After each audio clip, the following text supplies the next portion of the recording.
Welcome to Catalytic Curiosity. I am your host, Jaymes with a Y O'Farron, with Catalytic Conversations. I serve remote professionals and hybrid organizations with coaching, consulting, and training to help them reconcile humanity and technology, leading to healthier, digitally integrated lives and teams. On this podcast, I'm embarking on a journey of discovery to unearth the roots of digital mastery and maturity beyond mere adulting. I interview insightful and intriguing experts exploring how we can develop sage-like maturity with intention in today's digitized world. Today's episode brings Patrick Ryan to the table to talk about relationships and conversation. Patrick Ryan is a relationship specialist who has formulated a conversational structure that connects people. This formulation specifically helps people demonstrate care and understanding, which triggers the human emotional feeling of being loved. By following his conversational process, you will learn the power of speaking to people's subconscious mind to get them to connect quickly. From sales to romantic relationships, Patrick's conversation formula is the secret to connecting with people in a way that'll benefit both parties. I met Patrick at Coach Connect with a networking group for coaches and consultants, and I really enjoyed in our conversation how we were able to talk about the intersections of sales conversations, dating conversations, and team onboarding conversations, and how to connect across the board, online and in person. So buckle up and have a listen. Hello, everyone. Welcome to Catalytic Curiosity. Today, I have with me Patrick Ryan, another connection from my coaching and consulting circles that I'm a part of. And he gladly offered to jump on this podcast with me and talk a bit about what he does and some of the unique things that he works with. So, Patrick, could you introduce yourself and what you do a bit? Well, sure, James. I appreciate you having me on. Thank you so much. Patrick Ryan, I own a business called Eureka Performance Training. In the last 9 years, I've been focused mostly on sales coaching. And during that time, I found I call them sins, the 4 sins of a salesperson. And I formulated a conversation program that's really a step-by-step pathway, you might say, on how salespeople can better improve their closing ratios. Mm-hmm. And it's amazing. I rolled that out in 2015, and it's amazing the success that it brings. It's a way of really connecting emotionally with your target, with your prospect, and being able to demonstrate care through understanding what they're going through. And relationship-based marketing in that way. It's business to business relationship or relational sales, not transactional sales. Right. Yes, exactly. Super huge. So that's where you started out. And you're exploring this, and I love having step-by-step stuff because I work a lot with engineers and people who like flowcharts and instructions on how to do things. He's like, oh, it's all intuition. They're never going to get it. You need to explain why it works, how it works, some of the mechanics, so they know what to ask and how to work through. So kind of explaining a process for how to have a quality relational conversation is super important. But so you said you also started with sales and then you migrated to another field. Can you talk a little bit about that transition and some of the story there? Yes, about a year and a half ago, I was talking to a friend and we were meeting on a regular basis once a week. And he started talking about how he was struggling with a relationship he was having with a woman. Mm-hmm. And we got into conversations about that basically on a weekly basis. And he would look at me and say, Patrick, no, that's not what she said. I said, well, that's probably what she meant. No, that's not what she said. He goes, no. And so the short story of it is that he looked at me and said, he goes, you're probably a really good sales coach, but I think you'd make a better wingman for men. Because he says, I didn't know any of the stuff that you've told me in the last couple of months. And everything you've told me is dead spot on. And I thought, well, that's interesting is that the conversation flow methodology or the formula that I've come up with, again, the step-by-step conversation on how to have a real personal conversation with somebody works in every human interaction. Mm-hmm. And in this case, I was teaching it to him to say, use this with this girl, this woman, use the same methodology. And he did, and it worked like magic. And so that caused me to realize that there must be a lot of men out there that are having struggles or challenges in finding a relationship or finding a companion. Mm-hmm. And the conversation flow can work just as well with a romantic relationship as it does in a business-to-business sales. Mm-hmm. So I did some searching, I did some research, and I decided to start the Wingman for You program, which just happened to be wingmanforyou.com was available, and I jumped on it. Fantastic. Secured So great that and, happens. oh yeah. So the Wingman for You program, the product itself that I'm developed is specifically designed to, and as you just mentioned, Jaymes, designed to show you the science behind the conversation and how you can have a conversation with somebody that will capture their emotions and get them to become more attracted to you.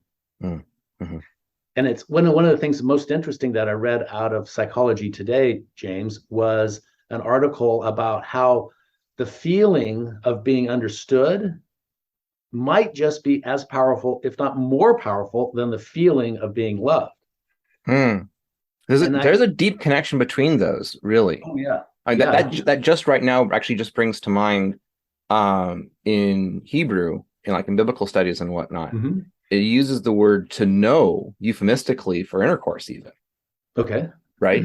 So Adam knew his wife Eve, and that they had a kid. Right. But that sense of deep knowing or understanding of someone is deeply tied to that relational, emotional attachment as well. Being understood is deeply important to being loved. Exactly. And if you've ever been in a relationship where you loved somebody and they didn't understand you, or they didn't take the time to understand you, feels deeply hurtful. You feel a real big disconnect there. Like you've just pulled the plug.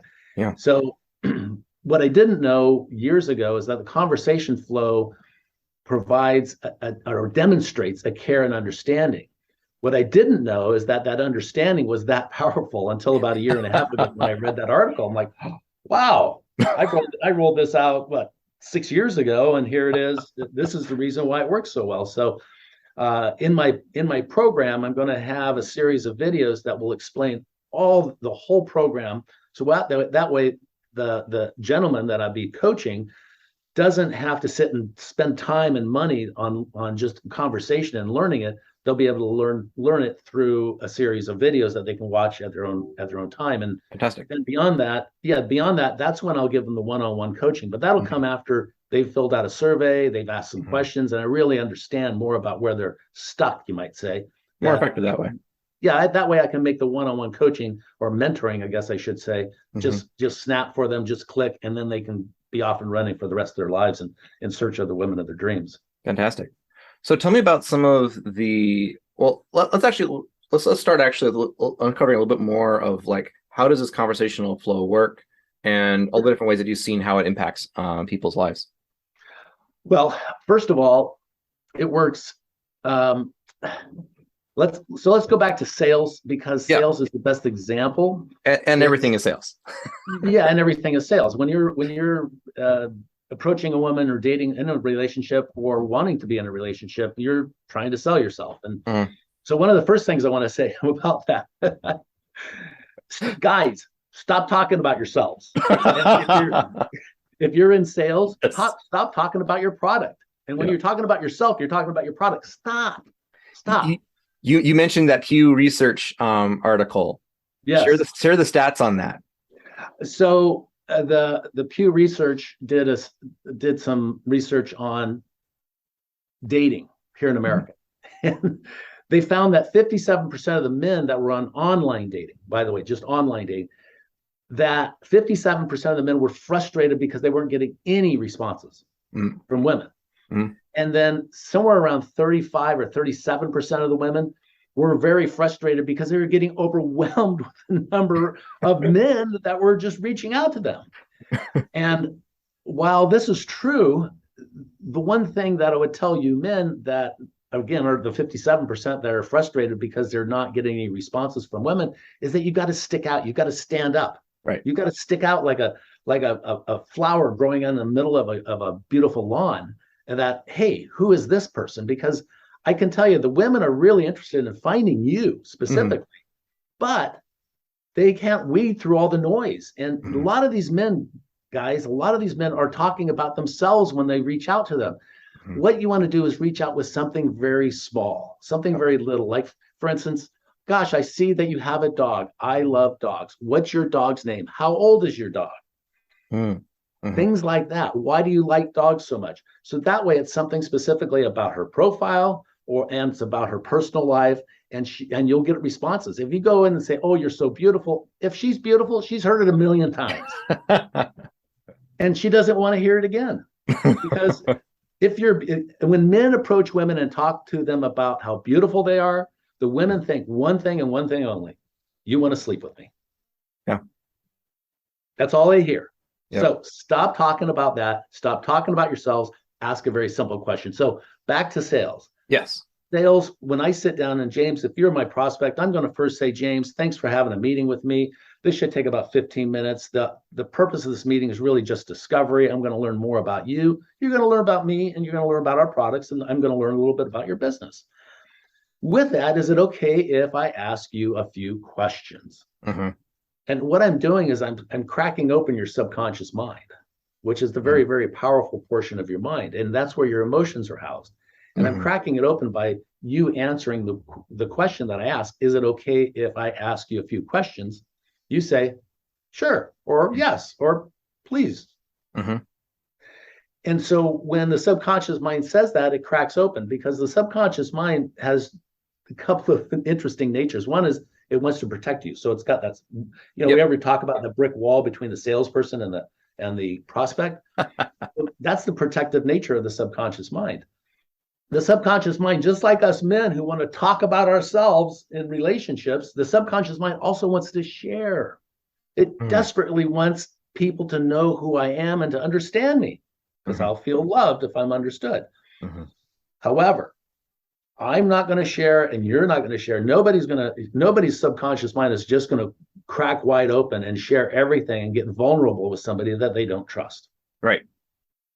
Same with sales, same with relationships, same with romantic relationships, same with just trying to get a date. And also the same thing is true when you are working to try and build connections within a community and a culture. If you're trying to engage in a team, if you'll have a new hire, you're trying to connect him in with the team. If you are that person who just got hired and you're wanting to get to know the people you're working with, get to know your boss, get on a good start with them, you need to build that trust. You need to build it quickly. You need to build it effectively, because people don't quit jobs, they quit managers. When the relationships break down, that's when burnout happens. That's when turnover happens. So, creating reliable, consistent relational connections is absolutely critical, not just in sales and in relationships and all those other aspects, but in the workforce, and with managers working with their teammates, with people working with their supervisors across the board. This is absolutely critical for everyone. Well, you're spot on, Jaymes. Communication, human communication, it's probably as broken as it's ever been, despite the fact we got literally millions of ways to communicate now. Right. I grew up, you either knocked on somebody's door and asked if Jimmy could come play, or you called them on the telephone, and we didn't even have, most people didn't even have answering machines. That was like a big thing, an answering machine. Wow, we won't ever miss a call. Right. Now you've got texting, you've got emails, you've got all the social media. Zoom right here. Zoom right here. Yes. I mean, there's so many ways now to communicate, yet human communication seems like as broken as it's ever been. Yeah. Because there's still people using it and people are still broken. Yes. And I wouldn't necessarily call them broken. I would just say maybe they're just misinformed, or they're naive to what really a good quality conversation is. Naivety is a huge part of the problem. Yeah. Yes. Yeah. So once you've asked permission, for instance, let's say you sit down with a date and maybe you met at a bar and you asked her out for coffee the next day. So you go, you have coffee the next day. Ask her, "Susie, I'd love to learn a little bit more about you. Is it okay if I ask you a couple of questions?" Of course, she's going to say yes. And when she says yes, make sure you ask a good question. Don't say, "Do you like me? How do you like my hair?" You want to say something about her. And say, "Susie, okay, we just met the other night, and I didn't ask you, what do you do? Do you work? What do you do for a living?" Something about her. What do you like to do on your days off? Whatever it is, and come up with something. So, in a lot of these questions that you're giving as examples are they don't require any pre-existing levels of trust. That's right. Right. There's something and also something that they already know the answer to. Right. They're simple, they're straightforward, but they also give you avenues to ask more questions, because once you Yes. get to know these kinds of basic facts, then you can find out, like, I'm reading into this. I'm wondering if some of the next steps in the flow involve Uh-huh. like asking about stories that are connected to those facts, or some of the whys, and exploring a bit deeper around those. Well, That's where I obviously, would go with it, at least. yeah, obviously, James, you've sought out quality conversations before because you're really thinking you're on the right track, but not quite. Okay, I'm So, curious. so James, I've asked you, like, you're my prospect, if it's okay if I ask you questions. You said Mhm. yes. I come in and I may be just asking you something as simple as, tell me about your job responsibilities here at XYZ's Sure. company. Yep. With a date, I might just say, well, tell me what you typically like to do on the weekends. Mhm. Okay, and in your case, as the prospect, you're going to go into, well, I'm responsible for this, I'm responsible for this, I'm responsible for this. Mhm. Okay, the what the salesperson needs to do is they need to listen, and they need to listen with care. And here's how we do that. Here's how we do this subconsciously. This is probably the most difficult part of the whole conversation flow, and it's actually simple, but we just have to train Mhm. our own subconscious mind to do this. And that is, listen for the key words in the answers. Mhm. Mhm. Mhm. Well, gosh, my number one responsibility is getting all the trucks out on time. Mhm. Terrific. So, trucks on time. Yep. Well, James, tell me, what is the biggest challenge you face in getting the trucks out on time? And you repeat back those words again. I'm using the keywords in the question. Yep. That is the key to the entire conversation flow. That's the key to it, not the finish of it. But if Mhm. you can hear the keyword and ask a question using that keyword, Mhm. some things go off in the mind. And one of the biggest things is that the mind says, oh, Patrick's listening to me. Mhm. He heard what I said. Huh. So the subconscious mind cracks open a little bit further and talks about the challenges this person's It's having a with thin getting thread of trust. thin thread of trust now. Exactly. You're starting to get a little bit of trust built here. And you continue this style conversation. Tell me about the challenges that, getting the trucks out on time. Well, it's this, this, and this. Great. What can you tell me about this? Mhm. So listen to what they say, hear the keyword, use the keyword in the next question you're going to ask. And by the way, Tell me more kind pattern. it's a tell me more. It's exactly. But Yep. you want to use the keywords because your subconscious mind instantly starts going, wow, I really like Patrick. Mhm. He really wants to take the time, and he cares enough to want to know and understand me, Mhm. just like Adam and Eve. He wants to take the time. So a man sitting across the table from a woman at a coffee shop, what do you like to do on your days off? Well, I really love to walk my dog. Oh, really? What kind of dog do you have? Mhm. Oh, it's just a Pomeranian. Oh, terrific. What is your Pomeranian's name? Mhm. Simple. Mhm. What Mhm. happens is the woman on the other side, in fact, if the tables were reversed, it would be you answering the questions. You would feel, wow, you'd feel kind of this warm feeling, this warm sensation that this person really cares about me. They really want to learn more about me. Mhm. That's sales. And I don't care if it's with relationships. I don't care if it's just your neighbor getting them to mow your lawn or take your garbage out or pick up the mail while you're on vacation. I don't care what the relationship is.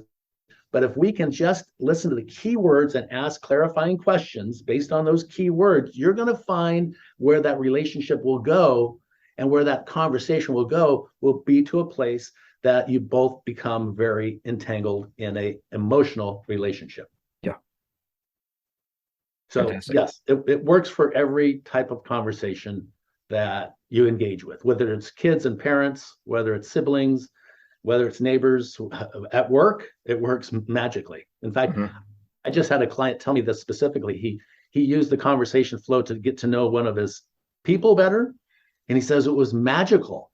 And, Mm. and this was only the day after I coached him on this, by the way. He said it was magical. He goes, this gentleman, he realized that I wanted to get to know him more as an individual, Mhm. not as my employee. Right. Right. That's something that I bring up a lot when I'm working with people and teaching them conversational skills, and just relational skills, and developing a robust culture across on a Mm-hmm. larger scale. Is Yes. that if you only work on one dimension, you only have a connection in one dimension. That's a very weak connection. Mm-hmm. You want to have multiple different avenues of connection. Like we have a working relationship. That's just one thread.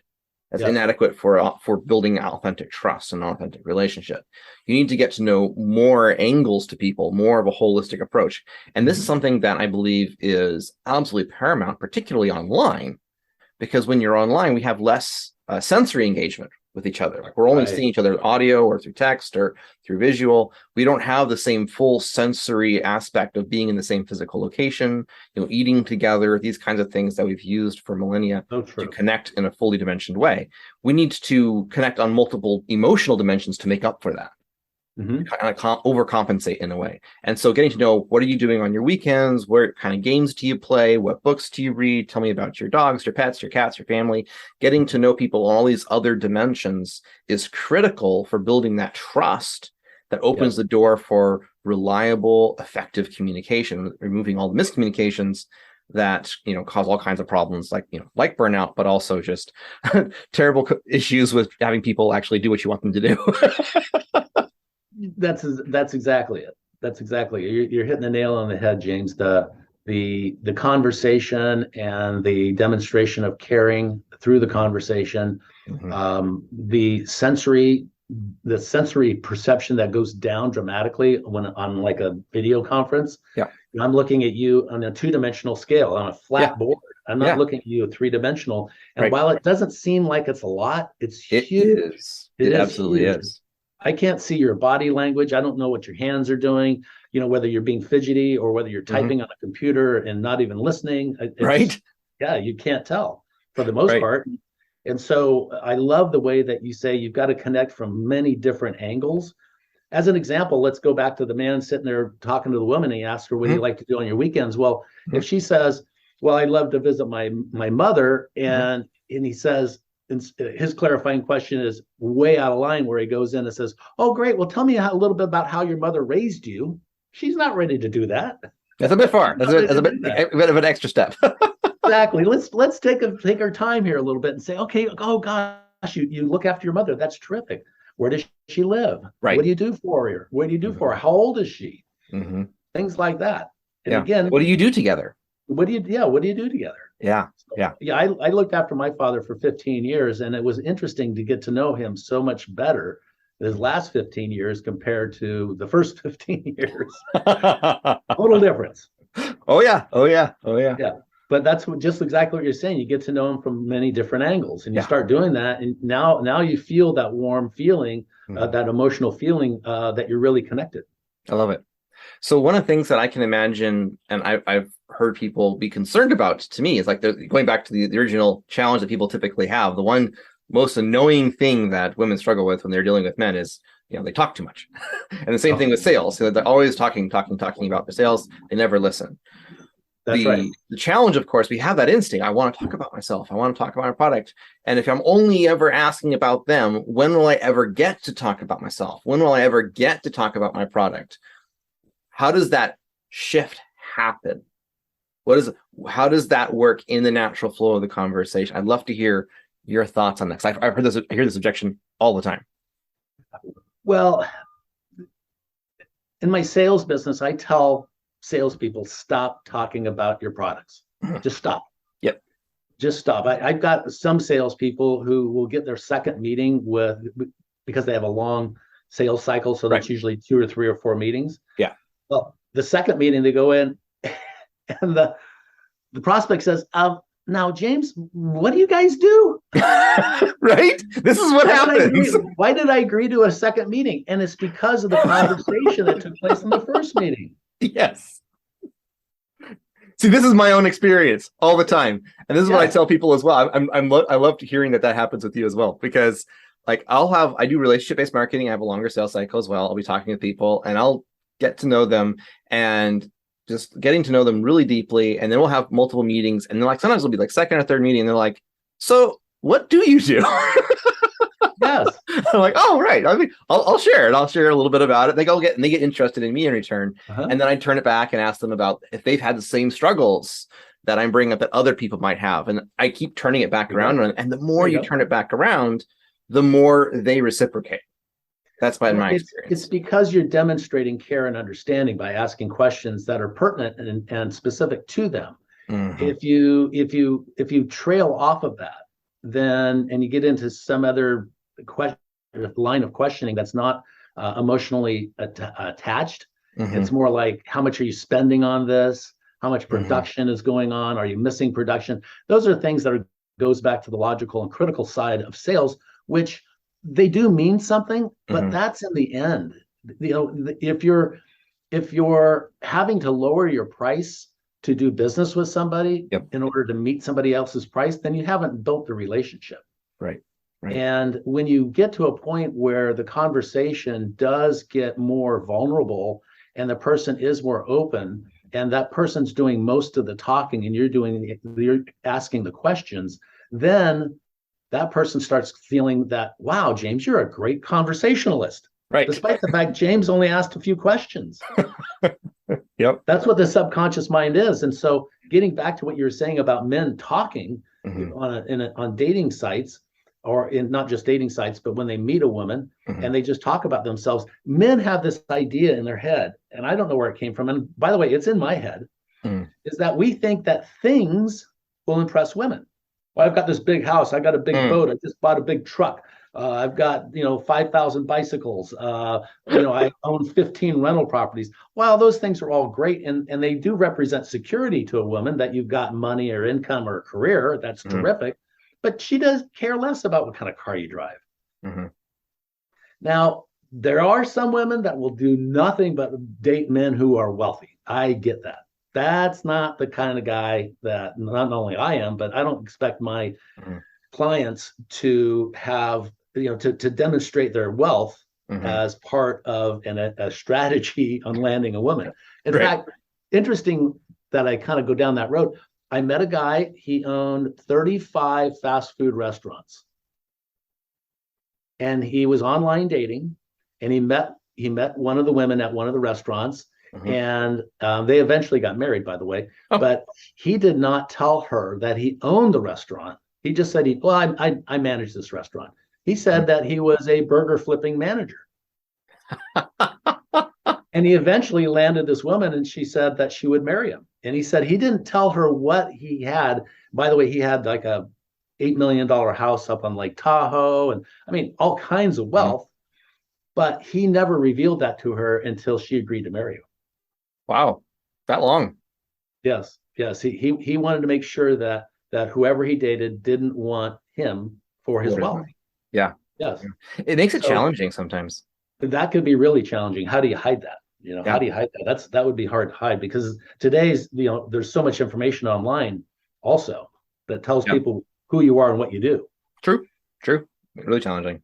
Yes. So you bringing up the online again, one of the things that I wanted to explore a bit is some of we mentioned a little bit already of like the dimensionality and the sensory aspects and things like that. Mm-hmm. But thinking in terms of like analogously between like dating sites and profiles and things like that, we've talked a little bit about Mm-hmm. and how some things we can learn from your experience there that might apply for helping people be able to better connect with, say, their coworkers when they're working remotely. Okay. They're being able to connect that way. Sure. And that's hard to do. And of course, it all depends. A lot of people I'm talking to nowadays, a lot of people have been working remotely for decades, Yeah. Yeah. and they've been able to navigate that Hmm. online and relationship building challenge.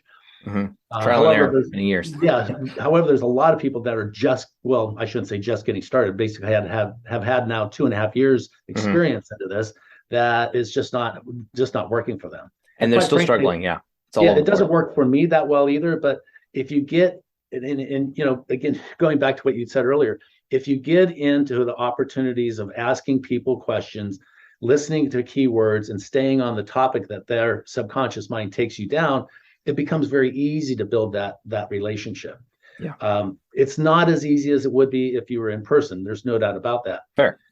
But then once you get to know that person, especially if it's somebody, a coworker, you can ask them questions. Oh, hey, so how did your son's game go last week? I know Hmm. they're in the playoffs. Hmm. Those sort of things where you can start working in, like you said, the other different angles and get to know them better and get them to trust you to the point where they are going to start being a little bit more vulnerable. And of course, you're going to have to be vulnerable too, because there's a two-way street here. Absolutely is. So if you're on, say, like Slack or something like that, and you're putting together your work profile or something like that, would you be able would you be able to use tips from creating like a dating profile on your work profile? That sounds terrible, but well, it would be that the work? same. It would be the same in the respect of, first of all, don't share everything. There's got to be some mystery left. So for the guys that are on dating profiles or writing dating profiles, do not write dissertations. Make it short and sweet. You definitely want to talk about your work if you have work. You want to talk about, or your career, I guess you should say. Yep. You want to talk about a little bit about your lifestyle, like some of the things you like to do on your days off. And then you want to share with them a little bit about what you want. As an example, I'm looking for somebody to travel with, or I'd love to start a family, or whatever it is that you're interested in. So that way she can then pick you out of all the noise. Because I guarantee the women, the 38% that are getting overwhelmed with messages, they're reading those messages. It's just they're reading, oh, you're so beautiful, delete. Oh, I really love your body, delete. Oh, hey, here's a picture of my chest, delete. That's what they're doing, guys. Right. When you finally come in and say, hey, I see that you have a beautiful Australian Shepherd. I love Australian Shepherds. What's her name? Oh, question. James wants to know something about me. Oh, her name is Samantha. And we call her Sam. Oh, how cute. Yep. And so you want to get into that rhythm of asking questions about them. So let's go to the profile, your professional profile, and especially when you're on like Indeed, because I look through a ton of resumes. Yeah, you want to just keep it very pertinent and very relevant and very short. You don't want to go on about all the different operating systems that you understand. There's unless it's specifically for coding. Yeah. But my point is, I see this for people that are applying for sales jobs where they have this whole list of operating systems they understand. It's like, this is not a coding job. This is a job of relationships. Right. So, but yeah, you can put in there, and I always appreciate it when I hear people who have specific things they love to do, because most people that work for a living would not work if they had enough money to create the lifestyle that they enjoy living. Fair. And they might pick up a hobby that includes making money by being a relationship and dating coach, like something that I've spun off. So I look at it personally, James, is that I didn't realize there were that many men out there that were struggling until I dated almost 200, well, actually more than 250 women over a 9-year period of time, and talked to these women about the men they were experiencing. And in fact, I'm not sure if I answered your question about them talking too much. This was the number one thing that these women would say. They sit and talk about themselves for an entire hour. They never asked anything about me. And I can tell you guys what the women think. They think that you're just either self-centered or you're not interested in me because you didn't ask me one single question. And this applies to like interviews too. Like, it's astonishing to me, like how I'm listening to this. I'm thinking like, when you want to connect to somebody in your workplace and you're thinking like, how do I know how to interpret this person? Right? How to better understand his context that he's coming from, and so on. You want to understand what their purposes are, what their interests are, what their concerns are, the radar, what's on their radar, right? Right. So you need to share not just, here's my job, here's my dog, and so on. You need to share a little bit more, a little bit of that extra piece, not going to the whole dissertation, but just enough to like, here's the things that I'm interested in. Here's what I'm here for. Here's what I love in the world, right? Yeah. That gives that hook for you to be able to connect to people and engage more. So there's that crossover there. But then also, like, people in interviews, they get there and they start blabbing on and on and on about all the stuff that they've done, all this kind of stuff. And they never ask about the company. Right. They never ask about the interviewer. They never ask about the job or anything like that. They don't ask. They're there interviewing the interviewer as well. Yes. It needs to go back and forth. It needs to have that connection, like I said, that two-way street of vulnerability in both directions. So critical. Absolutely. Absolutely. And it's difficult when hiring, especially out here in California. It's difficult going through the hiring process because there's so many restrictions now on what the employer can find out about that person. Now, And even though there's restrictions exist, you can still go online and do some research, whether it's LinkedIn or Facebook or Instagram or some of the others, and find out a little bit about that person too. And of course, that's always a warning sign too for people that are, especially in professional levels or in environments where they have to be. Your audio conked out again. Are you still there?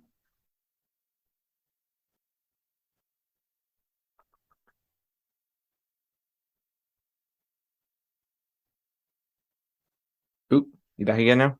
I don't know. Am I back? Yep, you are back now. You just conked out, and you're talking about employers going and looking online and so on and find people's profiles. Oh yeah, that's and exploring that, and people need to be more careful in professional contexts. Yes.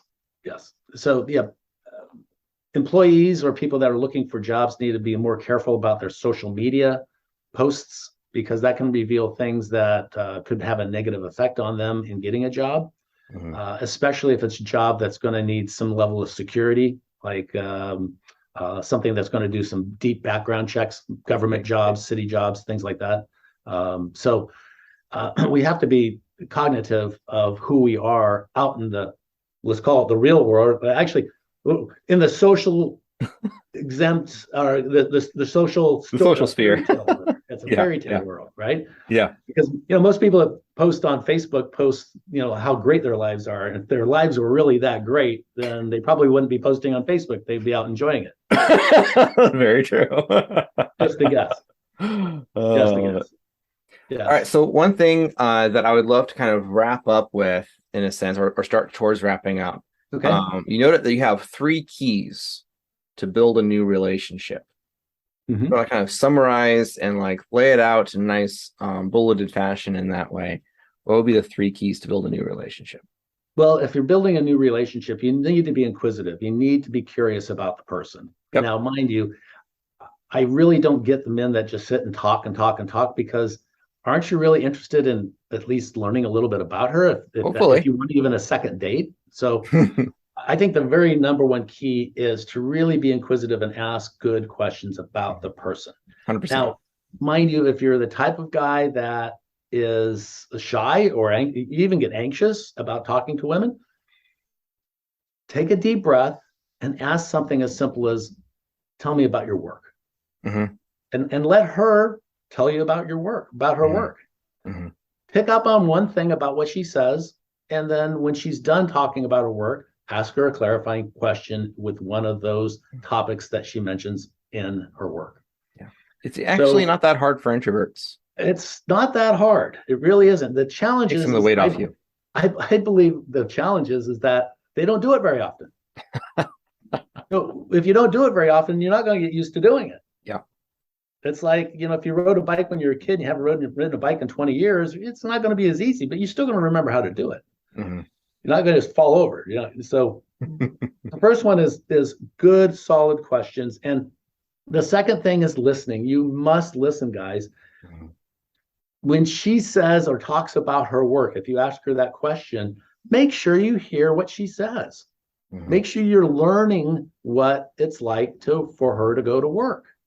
And then ask her another question that she's already touched on that just clarifies a little bit more about her work or what she's involved with. Maybe she's a volunteer. Ask her a question about that. So the first one, of course, is ask good questions, and just ask one, and then listen for keywords, listen to what she responds with, and ask her a clarifying question. If you can get that done, that will start building the basis of a relationship. So you say the 3 keys. Ask her questions. Maybe I should say, shut up. Ask her questions and listen. That would be the 3 keys I would do, guys, because the women that I asked that question to, what they like and what they dislike about men, over 250 women, they said that the men just talk about themselves and never ask questions about her. So let's just turn the table, ask the questions about her. When she does answer you, by the way, you asked this earlier, when she does ask you a question, like, okay, James, what do you like to do on your days off? Well, I'm really into cycling and I like to golf. Oh, really? Oh, that's terrific. And well, James, or Janie, do you bicycle or do you play Turn golf or it do you back into a question again. back into a question? Do you play any Yep. sports?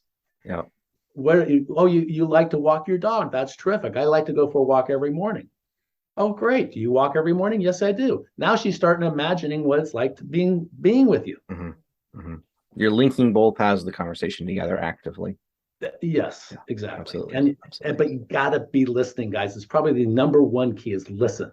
Listen to what they say. But you got to ask a question for her to say something. That is one of the big challenges in conversation is that we have a tendency to capture an idea of what we want to say next in our heads. And we're like holding on to the thing we need to say. And Yes. we're just like, we're ignoring what they're saying until we get a moment to get a word in edgewise to say the thing that we want to say. Yes. And you've disconnected Completely the whole disconnect the conversation. I see that all the time when I'm talking with people, and I can tell like we're talking about something and they're like off over here and they'll pop out and the conversation was just like derailed off this other direction because they had this one thing that they wanted to share. And it's tough sometimes because particularly if you're not in a group conversation, you'll have people who process internally and they'll have something they want to share. But by the time they process it enough in order to know how to introduce it to the conversation has drifted off somewhere else. And so that's something that as a facilitator, but everybody can do this, like pay attention, keep track, listen intently, keep track of the flow of the conversation and note when people feel like, oh, that person looks like he just had something he wanted to say. And like, oh, pause a moment. Did you have something you wanted to add or contribute? And include them in that conversation. Because the same principle of listening, being inquisitive, and shutting up and giving other people space to talk applies in group context as well as one-on-one. Yes. And it applies online as in person. It applies across the board wherever humans are involved. But giving people that space to share and then paying deep attention to help people circle back, give them the opportunity to speak is so critical. You're again spot on, Jaymes. What I say, when I'm training salespeople or when I'm training men to be better conversationalists, I tell them very specifically, listen to understand. Turn off the subconscious mind's desire to be heard by listening to respond. Turn that off. Turn off the listen to respond and listen to understand. We want to understand this person. And when you have any question in your mind about what he or she said, ask that question. Ask a clarifying question. Demonstrate care and understanding that you care enough about them that you want to understand them, and you will build fantastic business and personal relationships. Absolutely.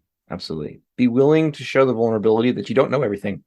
Well, and that is an issue. Yes. And Jaymes, the one thing that I've read this recently too, is written by a doctor. I've got the article saved on my computer somewhere. I don't remember what the woman's name was, but she says that we are trained as children, as babies, as infants, to absolutely needing to be heard. We are one of the few mammals that are born on this planet that are absolutely helpless for the first few years of our lives. And when we cry, when we're uncomfortable or hungry or whatever it may be, we cry out, somebody comes and reinforces that crying by holding you and comforting you or changing your diaper or feeding you, whatever it may be. And so we're trained that we need to be heard. And I think that's where these men get the idea that if they sit down and they start talking, that they start feeling emotionally sensitive and emotionally warm, that this person's listening to them. Somebody's listening to me. So they'll sit there and talk and talk and talk. So it's a natural instinct to do that. Yeah, makes sense. So what we need to do is just set that aside and start learning about her or your prospect on the other side of that desk. I love that. Well, thank you so much for your time, Patrick. This has been an amazing conversation. Really valuable. Thank you. Absolutely. Sir. And I will be putting links to all of your contact info and your websites and all that in the show notes for people to get in touch with you and learn more about what you're offering. So absolutely fantastic to use. Awesome. Sounds terrific, Jaymes. It was great talking with you. And you're very insightful. You obviously understand the human conversation. Thank you so much. My pleasure. Thank you so much for joining us. I hope you had your curiosity sparked to explore these subjects with greater awareness or gained a valuable insight along the way. Take a look at the show notes for links for how you can contact Patrick and find out what he is offering and how to join in. Leave reviews wherever you can, and make sure to join the conversation on my Discord. Remember, Community is the catalyst that drives lasting transformation. I'll see you in the next episode of Catalytic Curiosity.